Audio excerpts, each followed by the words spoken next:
Nice. All right. So, Are we recorded? I mean, I do a hard cut when I do the 3, 2, 1. So, Okay. 3. So, 3, 2, 1. All right. So this is the 4th episode of the Talk Louder podcast. I'm Jonathan. I'm here with Jacob. Say hi. Hello. The usual. And the other usual, Thomas. Say hi. Hello. And then today is an extremely special guest for me is my cousin Haley. Haley, say Hi. Hi, So, Haley. I've known Haley for a long time now, being cousins and all. I would hope so. You live up in the beautiful state of Michigan, and we'll say no more for fear of doxing. In case Just give her like actual address. she And lives her at address I know is my address is 12 Bird Dog Lane. 123 456 Main Street. You can find me at But no, when we were first kind of creating the podcast, it's funny, a lot of our conversations about the podcast kind of go with me in the early stages of the podcast, which was just 2 months ago. Zane, even who we 2 had months on ago? 2 episodes. Actually, it was probably longer than 2 months, but 3 months ago now. What are you Around talking September. Well, when it was a summer thing, when I was you were planning. planning it? That's true. It's true. Anywho, the first 2 people I thought to mind that I would love to have on the podcast were Zane, who was on 2 episodes ago, and Haley. So here we are. Haley's like, I wouldn't say closest because we don't talk that often, but like the easiest person for me to talk to. Loves I you, don't know. Haley. That's what he We said. used to when we were little, and she was in Michigan. I'd call her on the house phone, and we would just sit, and I just sit in my room, and we would just talk for like 4 or 5 hours. Oh my god. I was just thinking about that the other day. I remember when Jonathan and I were little, he used to call me and have me listen to YouTube videos over the phone. Because we didn't have the technology back then to like share the videos. Yeah. You didn't even think to like text them to each other, just like the ad. We didn't have the text. links. This No, was we when didn't we were have so text. young. The only way we had to call each other was I would use the home phone at my grandpa, her on the home phone at her dad's. Nice. I know. I was I was thinking sitting about in a that the other recliner day. playing GameCube, talking to Haley. This was a long time ago. How far we've come. Oh, I know. Look at us now. I'm now regretting having Haley on because it was apparent to me that she has a lot of embarrassing stories. She can tell me. That's awesome, though. It's Like okay. the I am. story or the Oh God. Or the popcorn story. What's the popcorn story? Okay, so Jonathan had come up to visit. He's not allowed to cut it if it's embarrassing. I'm gonna mention it later in the podcast so that we'll know if he I cut will it. include the popcorn story. Go ahead and tell it, Haley. Jonathan had come up to visit at my dad's house, and I had an air popcorn maker, and so I had made us this giant bowl of popcorn, right? Out of an air popper, it tasted like paper. It's the worst there's popcorn. Delicious. There's like no salt, no flavor. It's like eating sand. So Jonathan has this like bright idea to spray the whole thing with spray butter. She has I can't believe it's not butter, spray can. So why would you put butter on paper? Because I thought I could make the popcorn taste better. So it wasn't good enough to put it on the whole bowl. So he would take individual handfuls of this paper popcorn and spray the butter on the handfuls before shoving it in his mouth. And she was recording all this on my Snapchat on my phone. So the first video, which killed us, was one of the spray bottles. So like it wasn't like firing, so I had to pump it a few times to get the straw to fill up with the butter. For the pressure to go. So I'm like trying to click it, and it's really, really hard to push down on this thing. And she's recording me. I have just a hand full of popcorn, and I'm so focused on spraying it, I don't see where it's twisted. So she's recording, and it's like, and I just coat the entire side of my hand and miss all of the popcorn.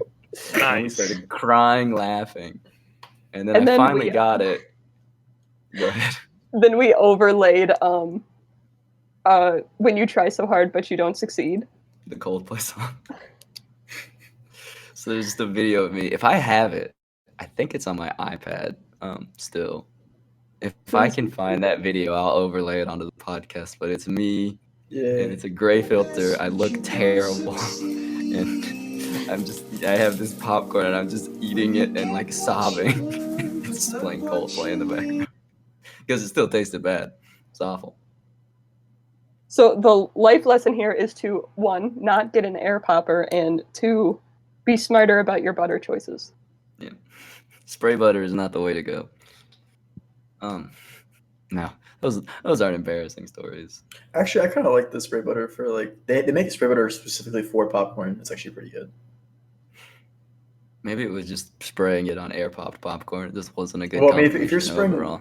literal, I can't believe it's not butter. It's not really popcorn butter. It's like butter. It's margarine. Yeah, it may it not was- have been that. It was nasty. No, it was. I can't believe it's not butter. It's really funny that like margarine has to like rebrand itself as not butter. But you can't believe it's not butter. I know, but like they can't sell it as just what it is because no one wants to buy margarine because butter is so Anyway, successful. We're within our first few minutes. A lot of people reached out to me either on the comments. I know Connor said something. Hash me. Hash me. Tyson said something about it on the comments, and then I had a few people Snapchat me it. The episode with Zane. Oh no, sorry. In the last episode with just the three of us, we talked about how the analytics for the second episode was we had an average view time of about 7 minutes and 40 seconds, which is not bad. I said in the last podcast, I'm honored that at least some people turn up for about 10 minutes of their day to listen to us talk. So, but then we joke, we're like, we gotta do interesting stuff in the first few minutes. Quick, say something controversial. But we also did. Well, I guess I did a little bit of a test or just an experiment where I normally shout out the podcast on like all my social media and post it everywhere. And they generate a decent amount of views for just me posting videos out into the blue of YouTube. They do but on this really, last honestly. one, yeah. I mean, the fact that we got over 100 in the first 5 days. on That's that first crazy, episode of the legitimately. podcast was Like really 0 wild. subscribers. That's pretty great.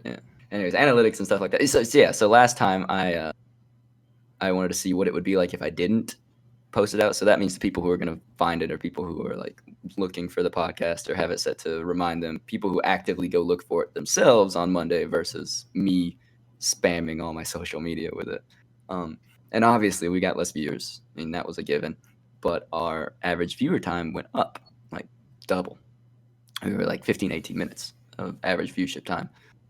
Low views, but still, it was just an interesting experiment we did. But Jacob wanted to give a shout out. We were To talking Hash about this Me. earlier. I shout out Hash Me in the last one. And I read Jacob's comment. It's very nice. And I say one of the things I look forward to the day after the podcast goes live on Monday is finding Hash Me or anybody's comments, because Connor made a comment about it and Tyson made a comment. And I would say apologies to Tyson if I didn't shout you out for listening to all of the episodes, because he is also a faithful fan. Hi, Tyson.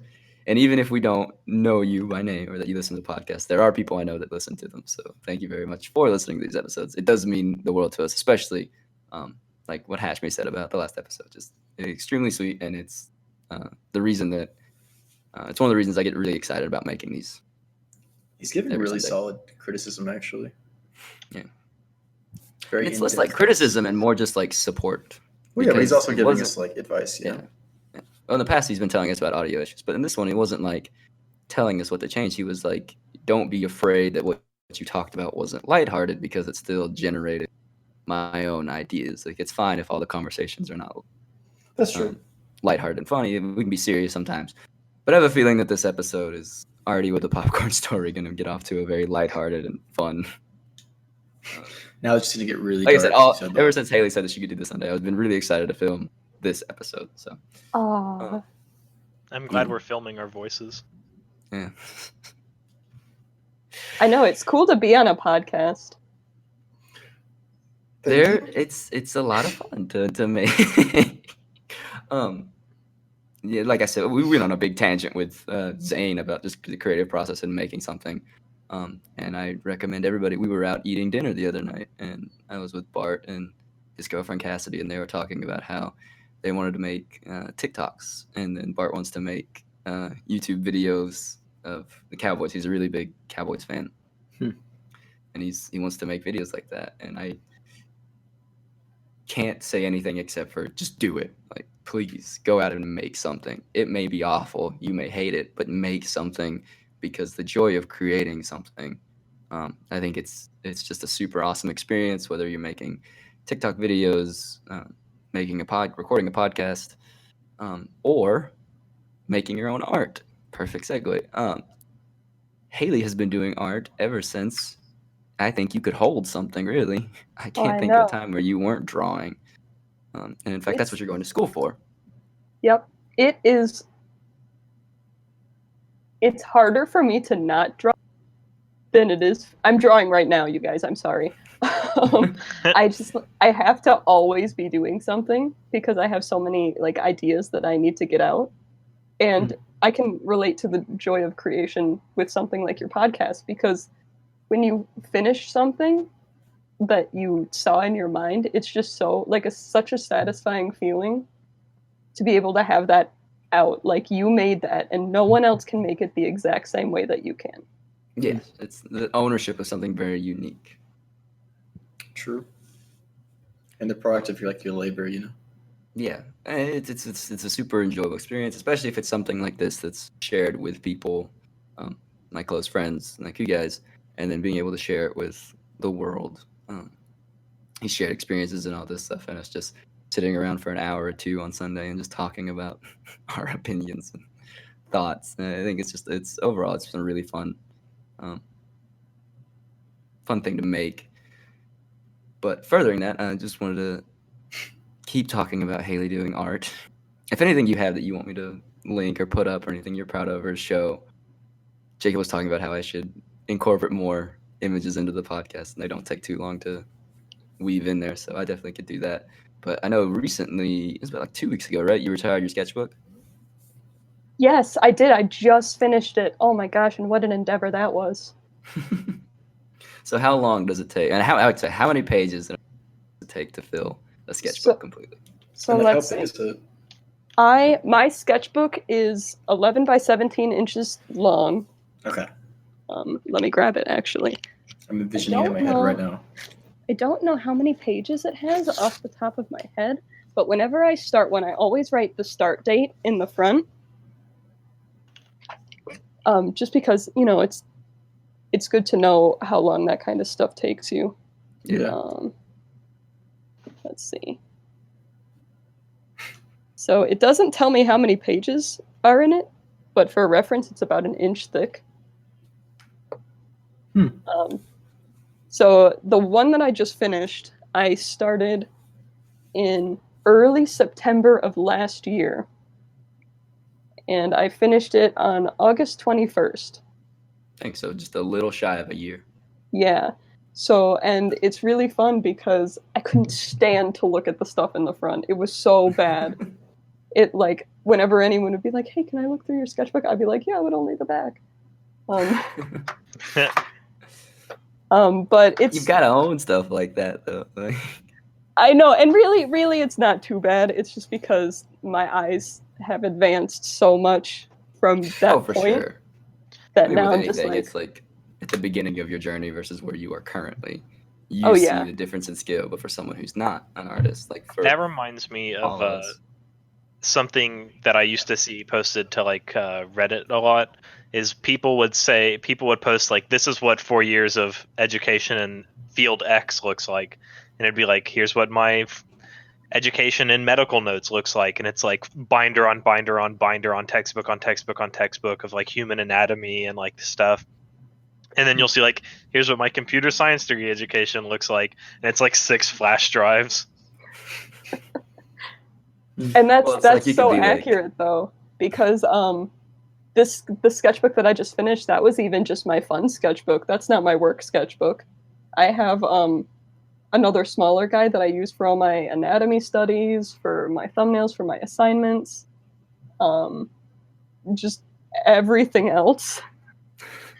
And it's about the same thickness but with smaller pages, and I have tons of those. I've had to start putting them in the attic because I'm out of space for them in my room. So there's just so much work that goes into it, and it's just the longer that you work at something, the better you're going to be at it. Of Yeah. course.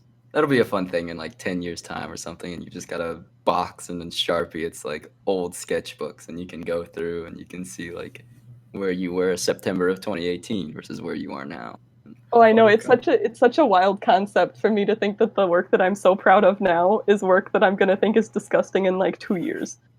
The back of your sketchbook now is going to become the front of your sketchbook in a year. Yeah. That's true. The podcast now will be the front of the will be the front of the pod will be the front of the podcast 2 years from now. Barring audio corrections, which I think we make slight improvements every week, this podcast is going to be the same level of quality all year. I don't think this is going to get. This is It it. might get crazy, man. I think other than like viewership and like interactions with people who watch it, that will improve. But as far as like quality goes, we like this laid back talking, sitting around the Discord table. You still have good quality and just do it like this. Yeah, I know what you mean, but I'm just joshing around saying that.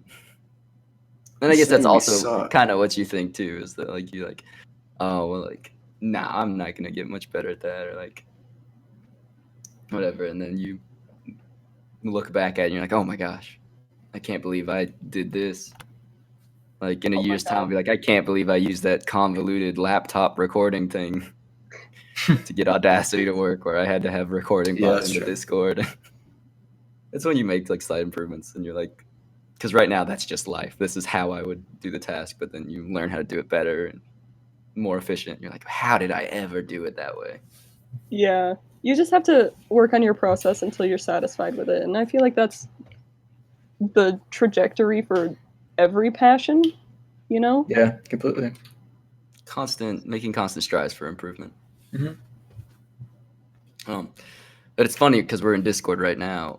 Haley's name in this Discord channel, because we have our own little private part of my personal Discord channel, just for the podcast. But we use this over the summer. In fact, Haley and Tom were in my D&D campaign that I ran over Discord. Since I was in Indy, we couldn't have the traditional around the table, whatever. We did Discord sessions, which actually was a whole lot of fun.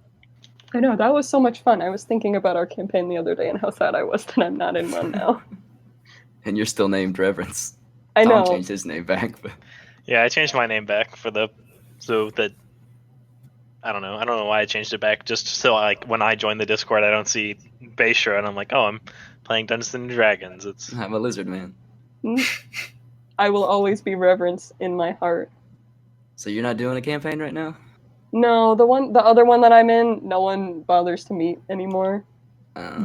So I know it's a shame because it was going really well, but I think it's just the thing is like we're doing this podcast every week, and then you throw in D&D that meets every week, and Tom's got his club that meets every Thursday. Card Club starts up next week, and we're gonna meet every. It's like you start adding Yeah. like, oh, I only do it once a week, but then when every day is filled with a once a week thing, Oh, yeah. Way too time busy. flies. Yeah, that too. And you only have so much energy to dedicate to things. For sure. Like by the time I'm done with all of my classes during the day, I just come home and I lay on the floor. I lay on the floor for like an hour. I think for me, senior year has been a really big thing where I want to, just for 1 year, I don't care like how mentally drained or like physically drained I become. If it's something's going on or something, I want to like push myself to do something or go out, or like people are like, oh, we're doing this, and I'm like, oh, we just did that yesterday. I kind of wanted to just laze around the house today. I'm trying to be more like just get out there and do things. Just that mental barrier of just, it's nice to have a relaxing day, but just this year in particular, I really wanted to be like, all right, we can be tired all the time, but we're gonna have a good time. Yeah, grab Which life. is by a the good- boots. Which is a good and a bad way to approach things, I think. With everything moderation, but Because yeah, you need a break occasionally. But I get what you're saying. You're trying Of to course. seize the moment. which Yeah. is today, really. I mean, I had a very busy weekend, Friday and I did Saturday, too. and then today's just lays around. The podcast still, but the podcast is just sitting in my room and talking, so it's not like a. Yeah. I'm not the intensive. exact opposite. I'm the kind of person where like I can't force myself to do everything. I just like my like social battery exhausts itself so quickly. I mean, I think it's different for everybody for sure. So I mean, there's some people who are social butterflies who thrive in doing something every single day and going out, hanging out with people, and there are some people who can only take so much. I think that you knowing your own limits of where you can hang out with people and still stay at that comfortable level of social interaction and me time. I think that's really important to find. But yeah, I don't know. It's just a personal thing. I'm not saying that everyone should It's a go out and spectrum. do that, but yeah, it's just a personal. I wanted to do more things and be more. John's like, I'm not forcing you all to go out and seize the day. I'm not telling you to. But are I'm you- going to. Carpe diem. It's like with Jacob going to the gym. You could say that like, oh yeah, you go to the gym or whatever, but like it's your own life. You do what you want. It takes up so much time, dude. Going to the gym is something that like I think I should do. I love it genuinely, but the thing is that when you dedicate like an hour or 2 hours a day to something, like that's like a lot of time, and you have to like plan everything around it. Like I have to be home by this time so I can go to the gym. Like it's like taxing. It's Oh, yeah. funny in like a life schedule saying like it's really easy to say like I could go to the gym for an hour a day, and on the surface that sounds like nothing, but after It's a a week lot. of that, like it's less that you're spending an hour doing it. It's the consistency of it and maintaining it and being. For sure. Someone- That's the hardest part is people like get like they just lose it eventually. They don't want to go back. There needs to be but, like, more time in the day. Someone dude, told me the other day that the first 2 months of developing a new habit are the hardest. But once you can consistently do something for the 2 months, then you will forever do it. Oh, for sure. It's definitely just making it's 2 days a week. if you did something every day for a week, it is part of your routine, but it is not yet routine until like you Yeah. said 2 months. Honestly, it's true, and it's not just also about the time though. It's also about how much you invest. I feel like because once you start seeing progress, you really get like hooked. Honestly, Oh, with the gym too. It's you have to get over the that's why I hump relate everything where, to. where your body starts rewarding you with endorphins, right? Mhm. And then That you doesn't get, and then you happen. just, oh god, Like it's initially like a gym's a slog and you're sore and all that, but after you do it for long enough, your brain starts saying like, okay, we'll reward you for. It's like you're obviously not You gonna just- quit lifting weights you anytime just kind soon. of start enjoying the feeling. Honestly, it's really weird. Some chemicals, yeah, for sure. Anywho, I guess we've got a lot to unpack this week. I mean, I've got stuff I wanted to talk about. Everybody's got their own things. Who wants to go first? I want to talk about Kickstarter campaigns. Ooh, interesting. Ooh, do it. Namely, I want to talk about a Kickstarter campaign that I participated My in. Kickstarter campaign. Everybody go to Kickstarter Tom Stokes and give me money to kickstart my new parachute. I don't know. I and several of our friends, we all purchased a game called Cube World about 6 years ago. It was a early access purchase, and it's being developed by a single person. Made by And- a single man. He's doing all the coding framework and doing all the like actual like mechanical design for the game, but his wife is doing all the like art assets and stuff. That's not made by a single man. It's a two-man team. But he basically said that he wasn't going to work on the game anymore ever again in 2014 after it first became available to like kickstart basically. So people thought he pushed like 3 updates and then ran away with all the money. But lo and behold, in Anno Domini 2019, The year of it's coming back. Cube World's back, baby. It's Whoa. It's a So Talk Ladder after- exclusive. Last week we unveiled It's not Delta Rune exclusive. Chapter though. 2. I mean, I'm joking. Good. So after 6 years of basically everybody thinking that this dude just ran off and like stole a bunch of money, he is coming back, and the game looks really big. And in one of my Google Chrome windows, I have a video open where it's 11 minutes long, and it's just some dude who's like, "This is all the stuff that I can see that's new just from the trailer." Dang. So did he give a reason why he went on such a large hiatus and then came back? Yeah, he said that he just like the stress of developing a game and having people fund it like freaked him out, and he like basically like psyched himself out and felt like he was a big villain, and then he just started working on the game because it's what he enjoyed. Well, that's good. He came back to it. Yeah, I saw it a long time ago. Someone play it. I think the Yogscast were playing it. I've never personally played it, but you guys are all excited about it, so I'll give it a shot whenever it comes out. I'm not really that excited. I just know it because my friends like it. What did you It's, guys say it was? Cube World. Cube World. Oh, it's the first thing that comes. It's like a Minecraft RPG. Oh, It's I a remember this voxel-based game. open world role-playing game. I yeah. think in this day and age, voxel is just interchangeable with Minecraft looking. Yeah, Minecraft is Because- a voxel. Which Minecraft is a game. voxel, but yeah. It's just like saying when someone's trying to explain a battle royale to someone who doesn't know, you just be like, it's like Fortnite. And they're like, I got you. Oh my god, I remember this game. I remember watching people play playthroughs of this game, like the demo. Cube World? Yeah. That wasn't the demo. That was what he released. Yeah, that was the Really? game. Like, what was Yep. yeah. And people, it looks like a demo. And I've recently gone back and replayed it. It basically is a demo. It doesn't have much to it. There's not much to do in that game. It's like early And- access or something. That was Yeah. what he called the alpha version. And on Monday, the 23rd, he's coming back to it and having the beta for people that bought it all the way back when. Oh, Huh. nice. I'm debating whether we turn this into me and Haley having a discussion about embarrassing stories of each other because I've got one of her now. Oh no. Oh no. Is it? It's What is about- it? It's so I'm gonna say it's about Kingdom Hearts, and you're gonna go the wrong direction because there's a lot of embarrassing stuff about the two of us related to Kingdom Hearts. Oh my god. I'm afraid. I'm so She's scared. afraid. There is So a we lot. go back to the era of the Game Boy SP, Oh no. That's a good time. I like the Game Boy SP. and we were at our grandparents, and they had gone to GameStop.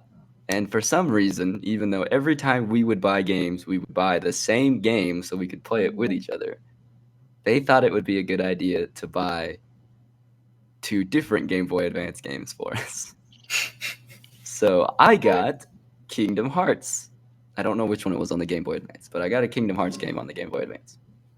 Haley got I got Super straight Mario Pinball. up. And it was bad. It was the saddest I think I've ever seen you. Oh, it broke my heart. Oh my god. 'Cause she was playing Mario Pinball and I'm playing Kingdom Hearts. And us go, I mean, now. I mean, if Kingdom Mario Hearts Pinball is so- anything like Pokemon Pinball, Oh, it is then, not. No. Oh, Let it's me tell not? you right now. Pokemon Mario- Pinball, because Pokemon Pinball is pretty kick-ass. Mario is the pinball. Oh. And I want you Dude. to to keep in mind that we were probably what, 6? Oh, we weren't that young. Well, we were Probably, babies. probably somewhere in like the 2-year range of that. Like it's 6 to 8, maybe. And so it overwhelmed me with the immense sadness of a child. The immense sadness. You're not even gotten to the part that's embarrassing. Oh no. It's just normal to be upset when you get Super Mario Pinball. The embarrassing thing was to deal with this. We basically just chucked Mario Pinball to the side, and I played Kingdom Hearts sitting on the bed on my Game Boy, and then Haley would sit on the bed and act like she was fighting the darkness things. It's funny. Speaking It was of the best I could do. speaking Just of sitting throwing, there, like spinning and fighting and acting like I was like, I just killed a heart. I just got one too. well, that's what me and you used to do, Jonathan. Do you not remember that? At recess. Oh, we called you out. We had hands down the best game a kid could ever make up. And what did we call it, Tom? I'm pretty sure we just called it the game. It was the game Ah. where we would just anything, any character from anything, video game, TV show. We had these sketchbooks, and for elementary schoolers, I'd say that game was very confusing. How many layers we added onto that? Like we had Daniel drawing stuff because he was like the only kid we know who was really good at art. he was like drawing weapons, and we'd have like a sketchbook and folders of stuff, and we would like print off things with a school printer of things that we liked, and then at recess we would just use our imagination and act like we were these characters, and then fake fight each other. Oh my It was pretty god. kick Just- ass. I remember doing that and playing Bakugan. No, Oh you my wanna god, know Bakugan. the moment of my elementary school that keeps me awake to this day is us outside of Wine Pine in the little it was sort of like that U-shaped area. We had a field day. Yeah. Oh no, sorry, it was at Cold Hill. We had a field day and we were playing the game, and I remember we were like, what were we were? No, this was it Wine Pine 4th grade? Yeah, Wine Pine was 4th grade. Sorry, Wine Pine 4th grade. And there were a bunch of 5th graders out, and I remember we were having the game fight, and I was Sasuke Uchiha because Naruto had just started airing, and I charge full sprint in front of like every kid in my grade and the grade above us at like Tom or Jonathan Gray with my hand behind me, and I screamed Chidori at the top of my lungs and run at him. What's funny is I remember that happening, and I still remember to this day thinking that you looked so cool. Oh my god. In the moment, there were people staring at me, and in my mind, anime boy with my I was the coolest lightning kid. arcing off of my hands, and there it was this 40-pound child running around with his hands flailing behind. I was doing all the ninja hand signs. Oh, this was I was really excited for this episode, and I'm gonna become really not excited about it. See, listen though, what this boils down to is that those were purer times. This is who we really are, you guys. But I wanted to tell the I'm just story. a kid running around screaming Chidori. Don't we When- all wish that that's what we were doing? When Wish you we could said go back to that time. throw Mario Pinball to the side, that reminded me of this time where me and Drew and John, those are me and my brothers, we were driving to Montana for a ski trip with our dad. And you know, me and Drew and John, we've always had the sort of like knack for like fiddling with like random pieces of technology that we want to like be able to do something. So for this car trip, we wanted to be able to play the GameCube in the car because we had just started playing. this. I remember you telling me about this. We had just started playing The Legend of Zelda Majora's Mask, and we wanted to finish it. And we had just unlocked Mr. Game & Watch at Super Smash Bros. Melee, and we wanted to play him.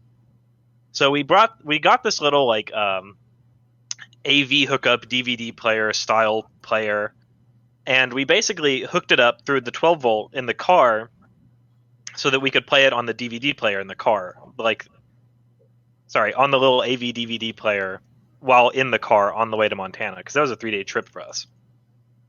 So we took Super Smash Bros. Melee, The Legend of Zelda Ocarina of Time Collector's Disc, which came with Majora's Mask on it, and we took a game for the Nintendo GameCube called Lego Bionicle.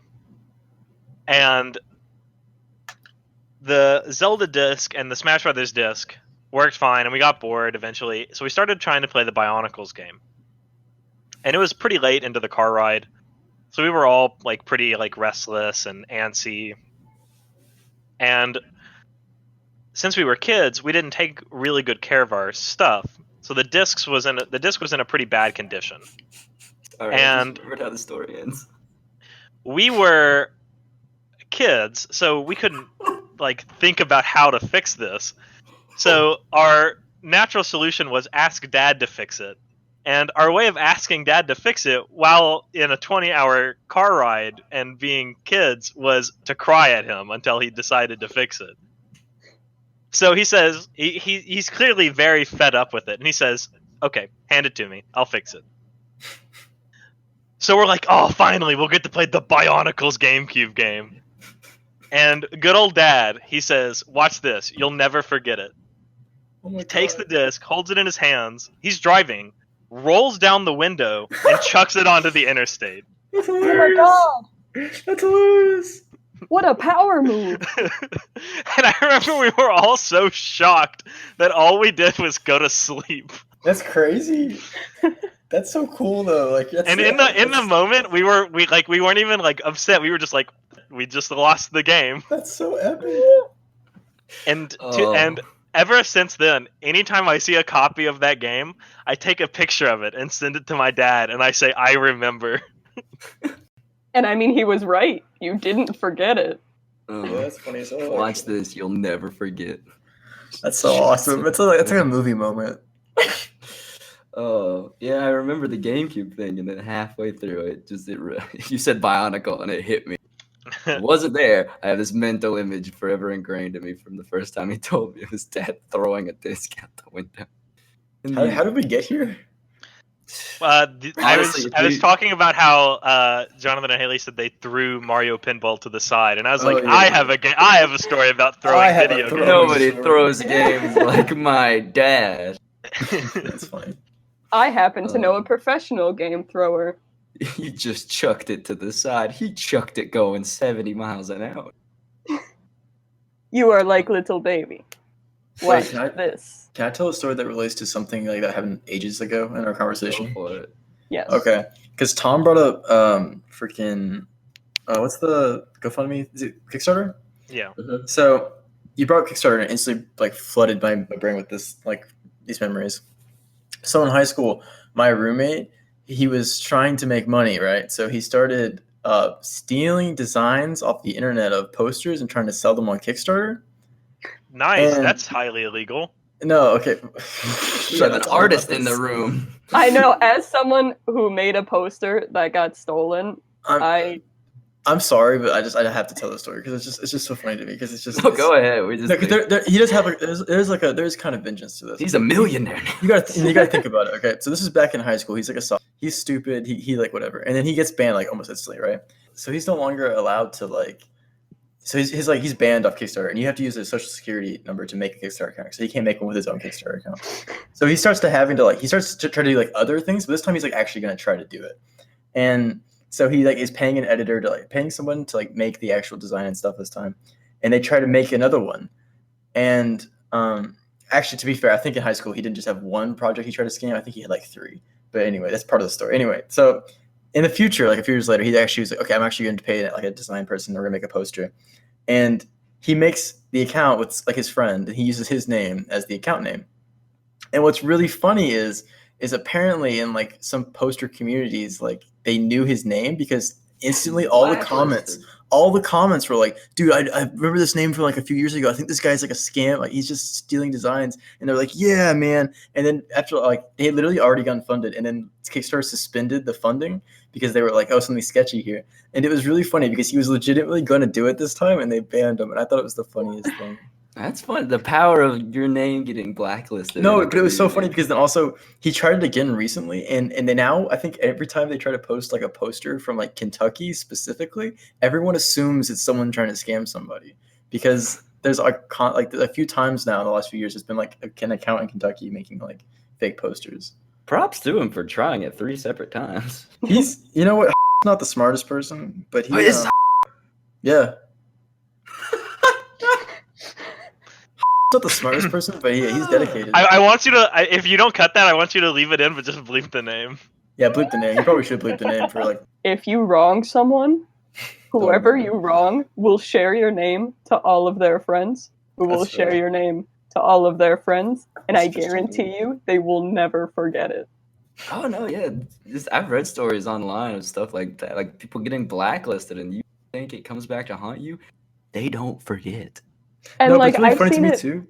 I've seen it online where like someone will scam people for like thousands of dollars and then disappear off like the face of the earth and start another account, and then someone points them out like flawlessly every time.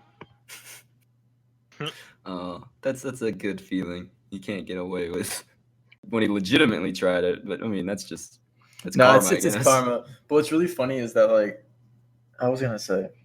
Yeah, a I've lot of seen bleeps. I've name posts dropped him where 4 times. people are like, they like in like communities, they'll like deduce like who's traced what images from what other artists, and they'll be like, Thomas. "Gotcha."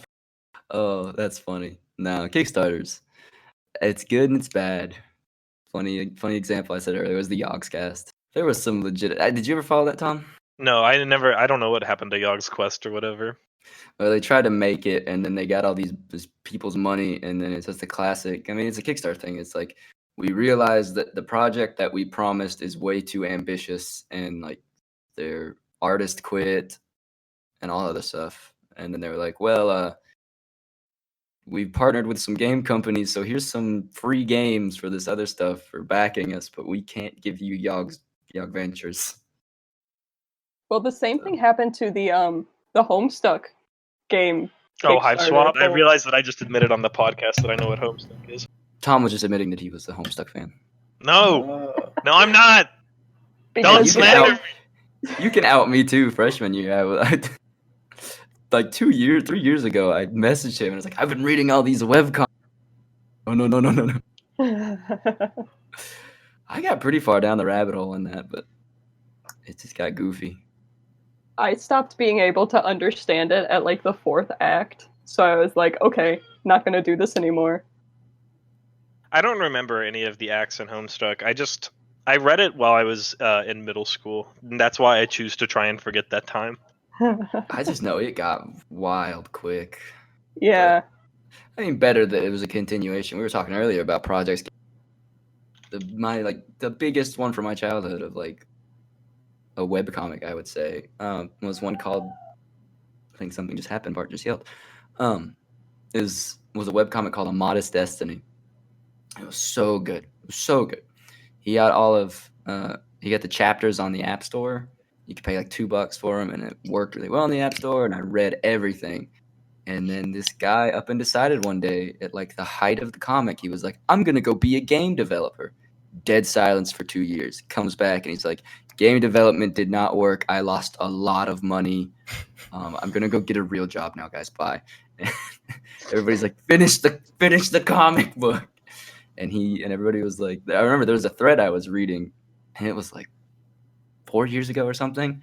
And it was people just sitting around years and years later being like, man, you remember that? Remember the good old days? And then the guy who made the comic commented on the board, and he's like, look, I'm really sorry. If things work out for me, I'll finish it. If not, I'll just post my notes. That way you guys at least can finish the story.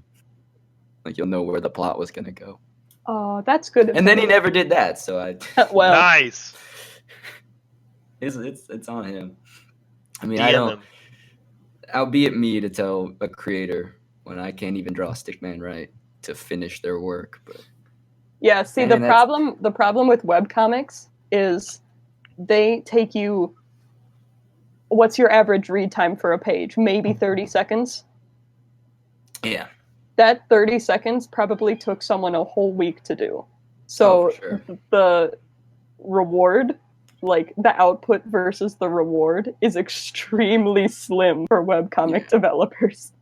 So So I wonder what like the actual like how much he made revenue and stuff like that. And I guess if it was in an era too before like Patreon and stuff like that. So maybe in today's day and age it would be, because I don't know, I never ran a Patreon page or anything like that, or don't know what it's like. But I feel like from creators that I follow, it's a beneficial program. It allows them to receive definitely, funding for their art and like a monthly.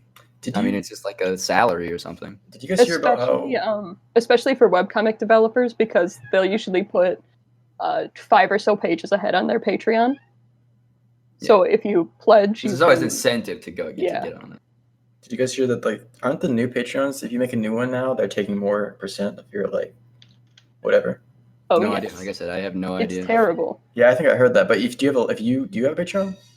I made one before Good. they changed it, so Yeah. it's going to be grandfathered in. Yeah, but yeah, I yeah, don't yeah. actively use mine. Yeah, because I know You've people. done. Like, continue, sorry. I was just because I know people were talking about like as they were gonna like increase the amount of money they took off the top. People were like, "Everyone make your own Patreon just in case you ever want to make one, so you get the Yeah. legacy." We gotta make one for the podcast. Well, it's too late now. I Well, think. now it's too late. Oh, we'll just suffer the. We'll just make Now our they own website. now they take all of your funds. I can't imagine asking people for money for this podcast. I don't even know what our reward tier would be. We My record. Venmo is They go live in less than 24 hours after we record them. For $100, you can be a guest. that's not a bad idea. But I would feel guilty. I would feel like that's kind of silly. I would never have a guest on that had to pay to be on. That's How right. awkward it would make the episode be. It would be And really then you awkward open if they yourself paid up be to the there. floodgates, just being like, "There's a buy-in. Anybody can be on. You don't know who's gonna be on." That's true. It's a mystery. I don't know Or- anything about this person. This would have to multiply exponentially for us to even consider anything. And the farthest I think I would ever, I want to do, if we could get sponsored content for something like NordVPN, that'd make my life. We open up the podcast, be like, "You worried about your internet safety?" Da-da-da-da-da-da. We do an ad read, and then we go, "Thanks for NordVPN for sponsoring this." But no, yeah, it's. I think it's a good program, but stemming from what I was going to say earlier, because I think it's going to go into a different topic. Haley, you've actually done commission work before. Well, yes, I did just finish a commission. That's what I was working on before we started. Oh man. I was going to have Haley commission our first D&D group. How much is it per character? It depends on what you would want. Let me pull up my price sheets. I did just Yeah, you sort did. them. You sent me your price sheet, and I'm not paying upwards of $100 just for a picture for some people I ran my first D&D campaign with. Well, how many people are in your group? I think at the time it was 6. Summer commissions 2019. That's $16 each. A full body flat color piece is $55. So times that by what? 6? 55 times. There. 55. It's upwards of like $300. That's $330. I'm not paying that for a D&D group. Not to say that no one should pay that for that. It's just if we had done a D&D campaign for like Kill 4 all her years. business. I know Yeah. the order that I just finished was upwards of $500. And it's worth every cent. Absolutely. That's The just- people that so I'm in Pokemon Club at at UK, and I was gonna say you and Connor commissioned your Final Fantasy characters. yeah, I have a commission done on my Final Fantasy character while I was still a Lalafell, but I have a group of people that play D&D at Pokemon Club, or not at Pokemon Club, but they go to Pokemon Club and also play D&D, and they recently had their characters commissioned, and they look pretty sick. Like, it's pretty crazy. One of my favorite things in this whole world is commissioning art of my characters. Like, full stop. It gives me such, like, joy in my life. Oh, that's what I say it's worth it. It's just like having that like visuals. And it's Oh. especially cool to see your... Okay, all of my characters are my children. So, like, seeing, like, your child through someone else's eyes is such a cool thing. Like, my phone background right now is my Bloodborne hunter. I commissioned art of him because I love him. Well, also I'd say for you, there's a large difference between the characters that you create versus the ones we create in like D&D or your Final Fantasy character or something. Not a difference in like love or affection for the character, but say the process that you go into, like when you create something and things get fine-tuned, like Monty. Oh, yes. How I many just do stuff iterations because it has looks cool. Monty gone through, and how many times have you drawn Monty?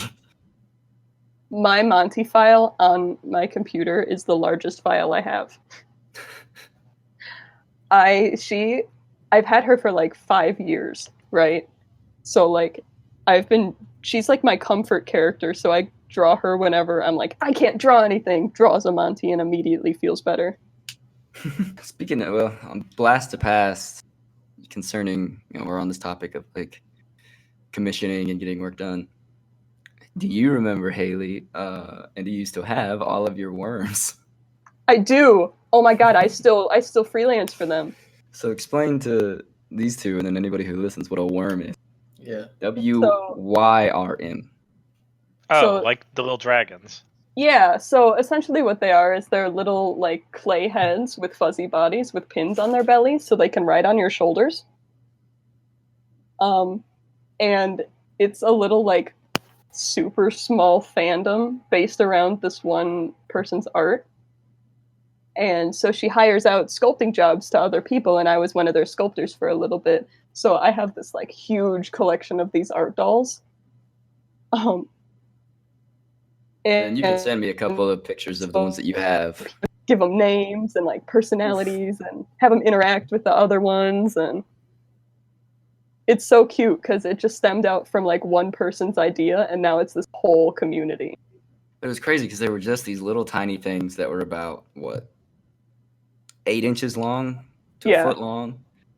And they're these cute little things, and they get their art created for them, and then you get the physical thing, and you would register yours, like ownership of it, on this community page, and then they would make different kinds, and there was this whole level of like the breeds, like different colors and different things on them would constitute different species. It was a lot like when you and I, Tom, made snails. I was thinking about that. I didn't want to say that out loud, but yeah. No one's safe. Everybody's getting their past dug up today. You would make these little like Lego snail pieces, which was you'd have this one crucial piece that was the body that had basically 3 places to connect parts. And then for us, depending on what you put on there, was like different like classes. Like this was the fighter, this was the ranger, we would make really big ones and really small. Oh, that's so cute though. I remember we would do the little dragon one with the little fang piece. No, it was like the tiny fang piece was a warrior, and then you could get the really long fang pieces. Level 10 warrior. It's all coming back to Tom now. Those are probably sitting around somewhere in my house. Yeah, I was gonna say those we can't put an image of. We can put some pictures of some worms up. I don't know. Pictures of snails. Well, I could probably go find like the Lego modeling kit digital tool or whatever and build 24 one. 24 hours to find one. It's one for memory. Well, I mean, they're not hard. They're like easy. 6 pieces. If that, some were 3. Yeah, anyone else have anything from the past? I was joking about how my embarrassing past was going to get brought up, but I feel like I've been pretty safe so far. Talk about something embarrassing from your past then, Jonathan, huh? Yeah. I was hoping someone else would have a story. I don't I want to don't out even myself, really- but I if I can't- get outed, if Jacob doesn't have the dirt on us. I've known Everyone Haley and Tom for tens of years. I was gonna say everyone has like embarrassing stories, but I don't think I can I can't like actively think about it. It's the kind of thing like you'll just be standing somewhere and you'll just be like, oh yeah, I did that one time, and you like, oof. I think like all of them you've done, then yeah, it's hard, but there's definitely some. I can't really think of any right Just now. lay in bed. I do that all the time where you lay in bed and something hits you and you're just like, oh my gosh, remember that? In 4th grade, I used body wash as shampoo, and then like the little beads that were in the body wash were in my hair, and it came out during class. And I was like, "Yeah, I used body wash for shampoo." And the girl next to me was like, "Why do you do that?" And I didn't have an answer for her, and that really scarred me. That's so valid though. Are you happy? I don't want you to embarrass yourself. That was not embarrassing. It's whatever. I was in 4th grade. I was a little I was kid. also gonna say it's a very tame story. No, I know. I'm not gonna tell like bad ones. Just you asked for something kind of Like embarrassing. awful. Something that like lighthearted, like Oh, See, I don't- the problem is You it can has talk to come up about it. naturally. yeah, right. Like I just don't. I don't know. I've got plenty of myself involving Haley. Oh no. One was just how much Please money be do you think gentle. we. No, this is me. How much money do you think we spent on Little Pet Shop? Oh god. Oh my god, I had so many of those, dude. I had so many. Me and my sister. Absolutely. As a young boy, I had so many Littlest Pet Shop and would have to go. We would buy Polly Pocket kits, not like any of the dolls or anything, because they would have like the pet kit and it would have little bowls of food, and then we Yeah. would use those when we were playing with our Littlest Dude, Pet we Shop. had me and my Oh my sister had like God. tubs full of that stuff, and we'd build like whole cities. The one I Yeah. remember the most was the big Yeah. blue thing that had like the hamster tube going across the top, and then it would open up and you would have all of the inside where Oh you my could put the God. pets. And all of them had that little pink magnet on their foot so they would interact with things. Yeah, Like yeah, Bakugan. yeah, yeah, Oh my yeah. God. That was. Jonathan, do you remember we used to do the exact same thing with those they were little like dog figures but you would get one like reasonable sized one and then like 5 obnoxiously tiny ones. Oh, dogs with a Z. Yeah. Oh, I remember those. And we They would had a really always big lose head. the puppies. Do you remember Commander Mission Mars? Yes. I don't know. I don't remember that one. We It's would, this like dollar store action figure I bought. We had this stupid idea that we would put things on top of my ceiling fan and then turn it on, and they would just get shot across the room. And we had this little astronaut, and his name was Commander Mission Mars. And we put him on there, and he went flying. And I think he spontaneously combusted because What the hell? we looked for days and we could never find him. But the only thing we ever found was his helmet. So we The only buried thing the we helmet ever in memory of Commander. Oh, I've got a good one. Oh no. It's just a nostalgia train tonight. So Haley and I, growing up, we had toys and video games and stuff like that, but we were always very, very creative. Yes. So, and she would come to Kentucky for a while and then spend about a week or two with my grandparents with me, and it would just be the best week ever. And then one week we started doing this like game where I would have this notebook, and our dog Maggie, who is still alive, I like that you had to add that. because this is a story from a long time ago. In our headcanon was this radioactive dog that we had to follow around and take notes on. And I think we were also playing like Lost in Blue, so we were really on a survivor kick. So Oh I no, would I remember go- Lost in Blue. and I would go and I would and we would have a notebook and we'd pack a bag full of like snacks and pencils and things, and we would follow our dog around. It's like our big like, it's not really like a farm area, but we had like a lot of land, and we would follow this dog around, and it couldn't touch you. She was radioactive. So we would run and we'd like hide in a tree, and she came up. She was like a puppy, so she wants to chase you. We would like stalk my dog around and take notes. And we would there was a trailer thing down at the end of the road, and we would sit there and we would act like we were surviving. We would pick grapes we had a little grape plant, and we would have plums, and we would eat those like they were rations. I Haley was, like, remember. prepping the food, and then I've always been a pyromaniac, and I had a small obsession with fire. Sean's an So arsonist. I would take lighters from my grandpa's room because my pocket knives, I wasn't ever allowed to have them, but in his like underwear drawer were 2 tins. One that was full of my pocket knives and his pocket knives, and one that was full of lighters. I we remember would this. go So you in lit the and- pocket knives on fire. No, and Haley would have to distract him, and I would get the lighters. And we just go out and we like light grass on fire. Oh my Or god. we cook grapes. I remember, and then we would there We was would chuck them into the woods. Oh my god. When they were out of lighter fluid, we'd be like, oh, we can never be caught. So I'd chuck them in the you woods. know, like And we were reasonable children. And we had gone through like 20 or 30 lighters. And then we were fine. And then the guy who's our neighbor, and Haley left. I'm on my own. This guy goes up to my grandpa and he says, I was poking around in my backyard. I found a bunch of lighters. It was just a nest of lighters from where I was throwing them when we were done. And Grandpa had asked me, it's like, you've been using all my lighters and throwing them into the woods. Oh, These were pure times. These were Yes, good yeah. times. what else? Oh, and we would have Nerf wars, and I shot the only time I think I wasn't spanked or anything as a kid, but we were crawling around the floor, and I had a Nerf rocket launcher, and I had it pumped to like max power, and just crawling around the floor, and I shot my grandpa point blank in the back with this Nerf rocket. and it hurt him, I guess. But his reaction was to turn around and kick me. Oh my god. It wasn't hard, but I remember I cried. I was so shocked, and I felt bad that I didn't know it would hurt him. I think about that a lot. Shooting grandpa with a Nerf I think ball. I about that all the deserved time it. I shot my I should grandpa. have. I should have been kicked. I'm not being. Like, Oh, okay. Wait, I have a story. I have a kind of a stupid story.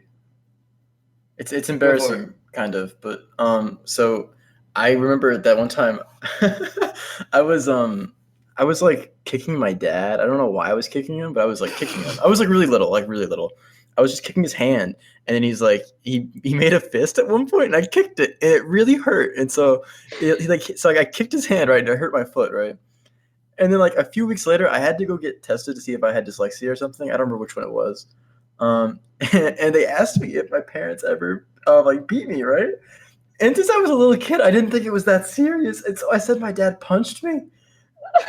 And they were like freaked out for a second, and my mom was like, "What are you talking about?" And I explained that he made a fist, and I kicked it, and it hurt. And then they were like, "Okay," and then everything was fine. But for that moment, like I made them think my dad beat me, and I remember that. I love how your mom, her heart probably just sunk in that No, moment. my mom was like, "What are you doing?" My mom's a lot like I am, so imagine me as a woman with a kid freaking out. Like, what are you doing? You're an idiot. Now I can think about his stories when me and Haley were like 10 years old.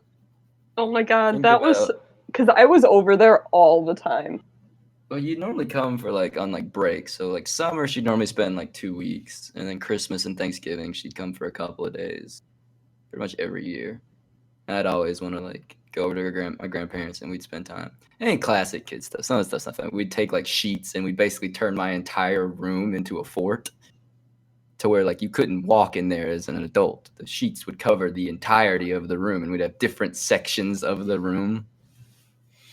And I think that birthed probably the best story for me and Haley, which is not funny. I mean, we're gonna tell it, but it's not funny. It's the Kool-Aid story. The Kool-Aid story will only be funny to us. So we basically, as kids, just survived off of Kool-Aid and brisk iced tea. Haley and Well, I that's could where I got put my alias. Yeah, your brisk is just brisk. But Haley and I could put down a 12-pack of brisk iced tea in about an hour. Yes. What? We I think were my blood was mad. like half Oh my god. tea. with And Haley. then see how Jonathan would do it is he would pour his in a glass and then add more sugar to it. What? No, that was just regular sweet tea. That was regular sweet tea. Because I couldn't poison the jar of sweet tea. So with Kool-Aid and sweet tea, we'd add sugar, and I'd want to add more. And no, and then I just take a giant cup of sugar and dump it into a glass of Kool-Aid and mix it up. And then I would drink the sludge sugar that wouldn't dissolve. Oh my god! Surprised I didn't get diabetes. And I remember he tried to convert me to this method of drinking Kool-Aid for years, right? Sean had the The best Kool-Aid sugar sludge is the best part. It's the reward at the end. No! No, it's not! That's But like heart anyways. disease at the end. Anyway, well, the Kool-Aid thing is, so we would basically get them to buy us like 2 12-packs of brisk iced tea, which would last us about 2 hours. And then we'd have a week of her being there. So then we would just make Kool-Aid at the pitcher. So it was first tea and then Kool-Aid. And one fateful time, we ran out of Kool-Aid mix. And we would buy those like little, like those big cups that are just full So I of the just powder. drank sugar. Honestly, Well, then we had to drink like water and pop. We didn't like pop as kids. We didn't really drink a whole lot of soda. Ew, you say pop. I said soda Grody. and pop in the Grody. 2 sentences. Anyways, we didn't drink a whole lot of pop. It was a lot of sweet tea and Kool-Aid with, in my case, like 10 pounds of sugar. So, I mean, not like it was a healthy alternative, but that's just how it was. Yeah. So whenever we ran out of Kool-Aid that time, it was devastating. So we were in the room. The whole room is covered in sheets. I have imagine if you shot a reclining chair with a shrink gun, and it was the perfect size for like an 8-year-old boy. That was my chair. And then Haley would have a chair next to me. And we were sitting there, depressed, Kool-Aidless, and drinking Pepsi or something. And I was sitting in this Some reclining chair. inferior Haley's next to beverage. me. And I like stretch and I lean back all the way. And my hand bumps a glass. And I'm like, oh. And Haley's just sitting there and I go, hey, Kool-Aid. That's been sitting there for who knows how long. And it was like the best discovery ever that I had found a glass of Kool-Aid that I had poured, forgot about, probably poured another glass of Kool-Aid, and it just sat there with probably about 2 inches of sugar at the bottom. See, that discovery to us as like 10-year-olds was That like was the gold. equivalent of finding gold. Yeah. And it was just an inside joke with the, hey, Kool-Aid. We'd always laugh over very dumb things, too. Oh, you remember the one we had Nintendogs? I was literally just about to say that when we would like stay up until like 3 a.m. playing with the stupid repeating parrot. There was a parrot Nintendog, and when you held it, I don't know if you guys played Nintendogs. I love You would hold it, Nintendogs. and it would record your voice, and then you could throw it, and then your dog would play with it, and it would say back what you said, but sped up, like Alvin and the Chipmunk style. We found out that if you speak really slowly, the parrot will say it in about the normal speed of conversation, but high pitch. So we would say like really like, no, I mean as bad as like a 10-year-old can muster, but we would be like, you stupid dog, and then we throw the parrot out, and it would, you stupid dog, and we would die. We would cry laughing every. And we would just insult the dog in high pitched voices for hours. Hey, John. And that's why Nintendogs is the best game ever. Yeah. I gotta go. Oh, are you leaving? Yeah, I gotta go get dinner. My roommates are about to leave me if I don't. I'll be all alone. Wow. You just come eat with me. Sorry. Well, no, they're going Alright, somewhere well, like okay, a restaurant. Say bye, Jake. Bye. Love you all. Bye. Farewell. Alrighty. Well, we're about near the end of it, anyways. We're an hour, a little over. Cut it down. I didn't really talk about any of my specific topics. And we didn't talk. Okay, Haley before could be a recurring guest for like 4 weeks in a row, and I don't think I'd run out of material. we leave, I thought of a very important topic to talk about. Oh, it was the food one, and Jacob wasn't even here. Go ahead. Okay, so I have been playing a lot of Fallout 4. And I ran across these NPCs the other day, and they were arguing about what makes a sandwich a sandwich. Oh no, Okay. it's another one to our sandwich bread conversation. So one The of saga them continues. one of them says that so long as it's between 2 slices of bread, it's a sandwich. But the other one counters saying that it's how you eat it that makes it a sandwich. Wait, what? I can So, kind of like- understand that. Wait, what do you mean is how you eat?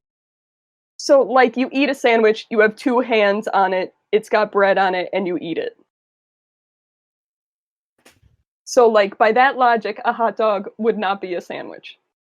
But by the other guy's logic, a hot dog would be a sandwich because it's something between 2 pieces of bread. Hmm. So, I think at a fundamental level, a hot dog constitutes a sandwich. I think a hot dog is a sandwich.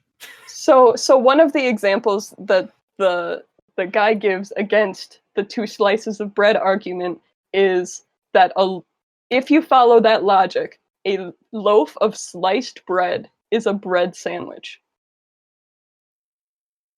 I don't know about that one. So I wanted to get your guys' input on this very important conversation. So if I put you in my kitchen and I say bread sandwich, barring this conversation, imagine you never heard it, what would you make? I would put 3 slices you of bread present? together. Yeah, that's what I would do. That's a bread sandwich. And then if you did 2 pieces of bread in between pieces of bread, that's just a double-decker bread sandwich. So I would argue a loaf of bread is When just does a loaf really stop tall- being a sandwich then? See, so I have done a lot of reflecting on this because this is something I've been thinking a lot about. So I think what constitutes a sandwich, I looked up the definition of a sandwich. Hold on. What is Webster's definition of a sandwich? Do you have it? I had it pulled up. I just closed my tab. Okay. You read it off. A sandwich is a meat placed on or between slices of bread. So, Wait. Hold up. Repeat that. You cut first. a sandwich is a food typically consisting of vegetables, sliced cheese, or meat placed on or between slices of bread. So fundamentally, the bread has to be there. But it's also saying that it has to have ingredients in it, meat, vegetables. And Okay, See, so but it doesn't I disagree exclude- with that. It doesn't exclude bread as another ingredient. I think so. As far as the loaf goes, if you take off the two end bits in a loaf, the crust bits, the ones that no one eats, Yeah.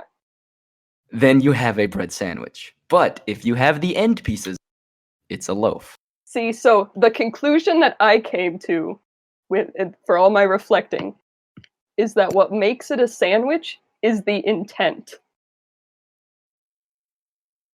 So I think that's fair. So like if you set out to make a bread sandwich, you will make a bread sandwich. But if you just have 3 slices of bread, then it is just 3 slices of bread. I'd say I go further in that a sandwich is a sandwich in the eye of the beholder.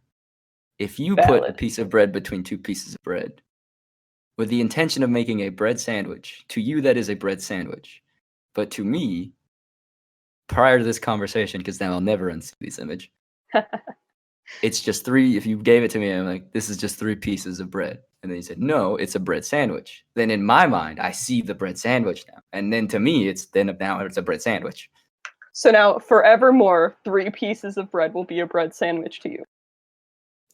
I would also say it has to have something. Would you constitute it has to have something edible? I wouldn't call it a sandwich if you gave me a piece of bread and then you put a bunch of like glass and then another piece of bread. Well, the That's not- definition that we were given would also disqualify things like a peanut butter sandwich. Because a peanut butter is not a vegetable, a piece of meat, or cheese. Well, it says typically consisting of. So I mean, there could All right, be... if you have typically, then anything in between bread counts, including bread. Like, the typically implies that you can have other things. Yeah. I would say, but That's, typically I would consider in my that a weak book, definition. in my personal book, it's anything edible. Yeah. Between Air is bread edible. is a sandwich. What? Air is edible. Then, okay, if we bring up that point, when do we draw the line at what's not a sandwich anymore? So We is don't. 2 Everything's a pieces of sandwich. bread just like smushed together a sandwich? Yes. If you don't put anything between them, they're not. No. Because a sandwich is having something between it encased in the bread. That's what makes it a sandwich.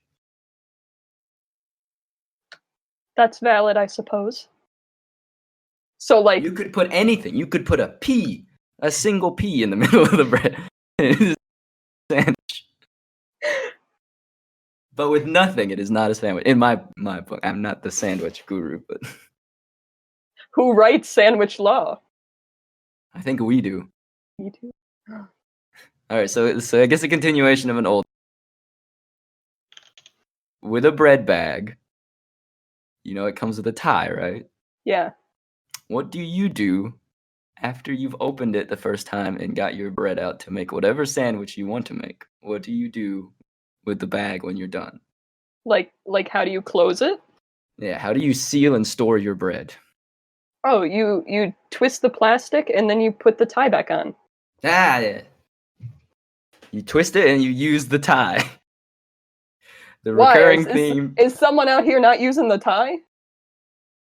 Well, Tom doesn't use the tie, but because he lives No, with I people use that the throws tie away until the tie. I lose it. But normally, people throw it away. Because I live in a house with more than just myself. That's what Yeah. I just said. I know. I get defensive about my bread. So Tom is a forced twist and tire without the bread tie. Some I people see. just twist the bread and then tuck it underneath the bread and then bread tie away. Oh, but then when you put it back in the pantry, what if it comes undone? Then your bread is going to get moldy and stale. Exactly. You use the bread tie. And I mean, so long as you have the bread tie, you should be using it. And if you tie a knot with the bag, you're a monster. Oh yeah, I agree. You cut out there a little bit, Jonathan. I said if you tie a knot with the bag, you're You cut out again. Haley, say it. if you tie the bag like into a knot after you are done with it, then you are a monster, and that's just how it is. Hard agree. Especially if you live with other people and they have to undo the knot.